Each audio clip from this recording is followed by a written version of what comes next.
جی عثمان بھائی، تو چائے بڑی مزے کی ہے. ہم بات کر رہے تھے عثمان بھائی کہ چونکہ نظر نہیں آتے جی تو لوگ اس کو ڈینائی کرتے ہیں، کہتے ہیں جی کہ سائنس کے مطابق ان کا کوئی پروف نہیں ہے. اور ظاہر ہے کہ سائیکالوجی کی پراپر جو ایک فیلڈ ہے، سائیکولوجیکل ڈس آرڈرس کی جو بات کرتی ہے، اب نارمل سائیکالوجی، اس میں ظاہر ہے یہی کہا جاتا ہے کہ یہ سپرسٹیشن ہے. جی یہ اصل میں ذہنی امراض ہوتے ہیں، جیسے اسکیزوفرینیا ہے، اسی طرح bipolar mania disorder ہے، اسی طرح اور ڈس آرڈرز ہیں، obsessive compulsive ڈس آرڈر ہے. تو اس کو کس طرح سے ہم دیکھیں گے کہ ایک چیز نظر نہیں آتی، اس کا مطلب یہ ہے کہ ہم اس کو ڈینائی کر دیں، اس کا انکار کر دیں؟ دیکھیں محمد علی بھائی، اگر ہم اس چیز کی طرف آئیں کہ یہ چیز نظر نہیں آتی تو پھر تو اللہ رب العزت کی ذاتی طور پہ ہم نے تو نہیں دیکھا. ٹھیک، ہم نے فرشتوں کو بھی نہیں دیکھا، صحیح، ہم نے جنت کو بھی نہیں دیکھا، صحیح، ہم نے جہنم کو بھی نہیں دیکھا. بالکل ٹھیک. پھر ہمیں ان ساری چیزوں کا انکار کرنا پڑے گا. جو چیز نظر آئے گی وہ ہم مانیں گے، جو عقل تسلیم کرے گی وہ مان لیں گے. حضرت علی رضی اللہ تعالیٰ عنہ فرماتے ہیں نا کہ اگر جو دین جو ہے عقل اور رائے کا نام ہوتا تو پھر موزوں کے اوپر، جرابوں کے اوپر مسا نہ ہوتا، نیچے ہوتا. ٹھیک، عقل تو کہتی ہے کہ پاؤں زمین کو لگتے ہیں. تو یعنی دین ہم کیا کرتے ہیں کہ اپنی عقل میں پورے دین کو لانا چاہتے ہیں. ہماری عقل چھوٹی ہے، دین زیادہ وسیع ہے. بالکل ٹھیک، بالکل. تو ہمیں اپنی عقل کو دین کے تابع کرنا ہوگا، نہ کہ دین کو اپنی عقل کے ہم تابع کریں. اگر ہم دین کو عقل کے تابع کرنے کی کوشش کریں گے تو ہم گمراہی کی طرف جائیں گے. بالکل ٹھیک، بالکل ٹھیک، زبردست. اور پھر ظاہر ہے کہ یہ ڈیبیٹ کھلے گی کہ اللہ بھی ہیں کہ نہیں، نعوذ باللہ، پھر جنت جہنم. حالانکہ دیکھیں فزکس اب یہ کہہ رہی ہے، جو فزکس کے ماننے والے ہیں وہ یہ بات تسلیم کر رہے ہیں کہ 3 سے زیادہ ڈائمینشنز ہیں، 11 ڈائمینشن، 10 ڈائمینشن ہیں. تو یہ بالکل اسی طرح عثمان بھائی جیسے کہ ٹیبل ہے. اب ٹیبل پہ کپس پڑے ہوئے ہیں، ایک یہ کپ پڑا ہوا ہے، ایک یہ کپ پڑا ہوا ہے، یہ جو ہے وہ کیٹل پڑا ہوا ہے، اسی طرح باقی پلیٹس وغیرہ امیجن کریں پڑی ہوئی ہیں.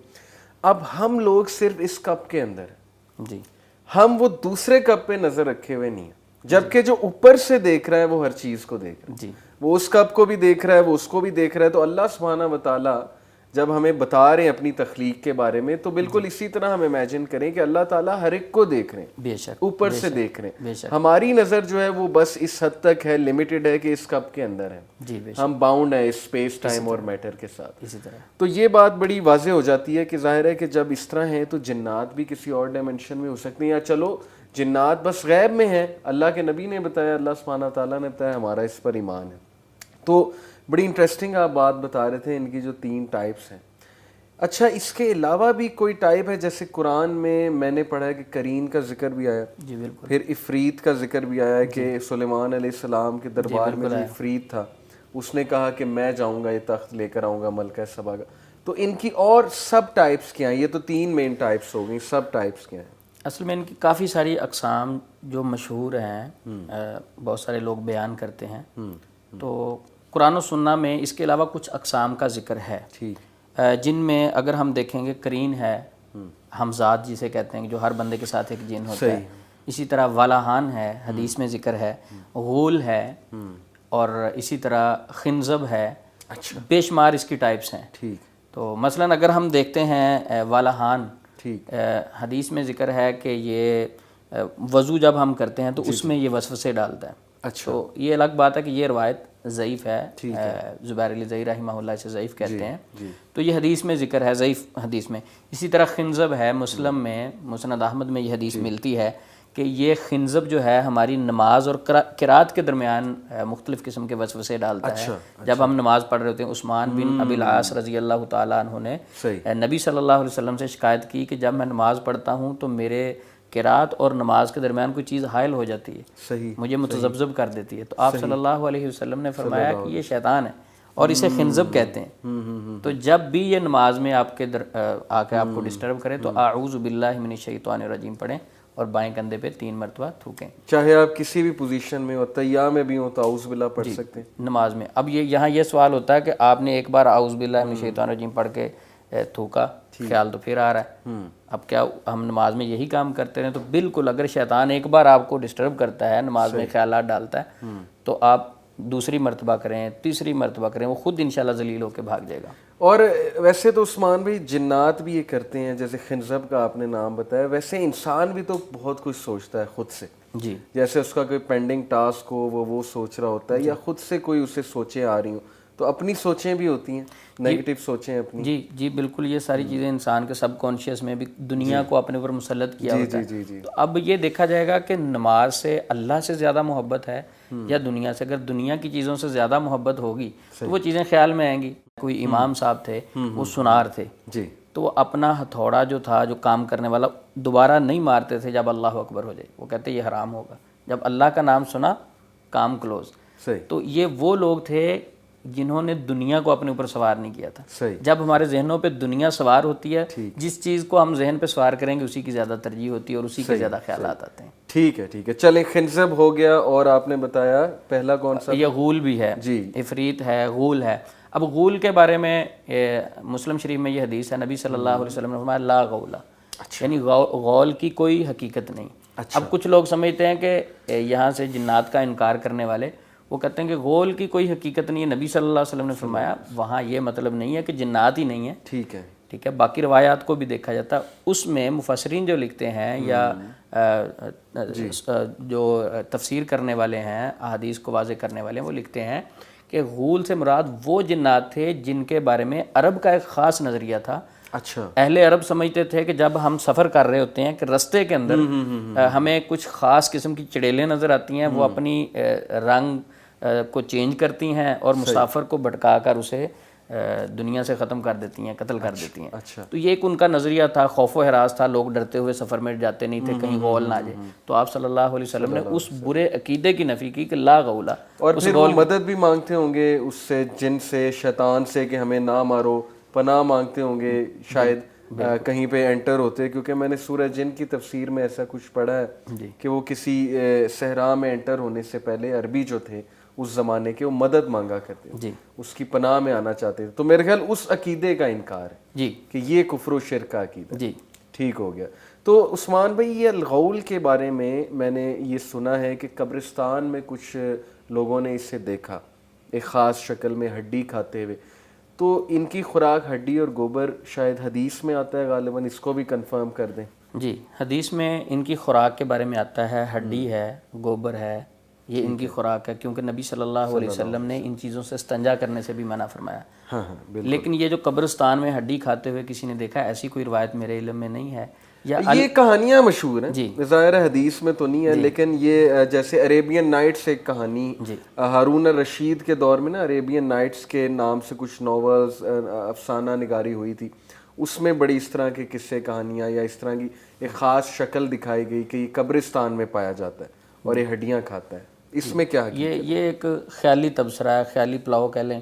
مختلف لوگ، وہی بات میں اکثر کہتا ہوتا ہوں کہ ہوائی چیزیں، ہوائی باتیں، تو ہوائی باتیں بہت زیادہ معاشرے میں پھیلی ہوئی ہیں۔ غیلان کا ذکر آتا ہے حدیث میں، لیکن وہ بھی ضعیف ہے۔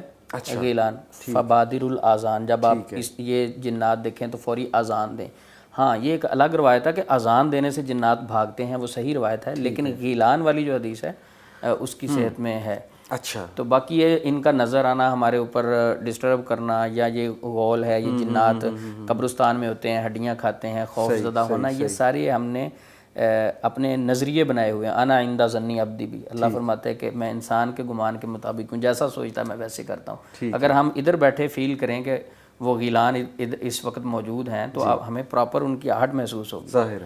تو اللہ کہتے ہیں کہ میں انسان کے گمان کے مطابق، پھر انسان ویسا فیل کرتا ہے۔ ٹھیک ہے۔ اچھا، تو اس کے علاوہ آپ بتا رہے تھے عفریت کا بتا رہے تھے۔ جی، عفریت کا بالکل قرآن پاک میں ذکر ہے۔ ملکہ بلقیس کا جو تخت منگوانا تھا حضرت سلیمان علیہ السلام نے، تو 1,500-2,000 کلومیٹر دور سے لے کے آنا تھا۔ تو وہاں جب ذکر ہوا تو ایک عفریت جن نے کہا کہ میں مجلس برخاست ہونے سے پہلے وہ تخت لے آتا ہوں۔ ٹھیک ہے۔ تو اب وہ اپنی طاقت شو کر رہا تھا، بلکہ اس میں ساتھ اس نے کہا میں امین بھی ہوں۔ سلیمان علیہ السلام کے جو وزیر تھے ان کا نام آصف برخیہ ہے، تفسیروں میں نام لکھا ہوا ہے۔ تو ادھر انہوں نے بیٹھے کہا کہ یہ مجلس برخاست ہونے کی بات کر رہے ہیں، یعنی میں اس تخت کو آنکھ جھپکنے سے پہلے لا سکتا ہوں۔ تو میرے علم کے مطابق یہاں مجھے جو محسوس ہوتا ہے کہ انسان کے پاس زیادہ طاقت ہے۔ اچھا، اب وہ کیسے لے کے آتے؟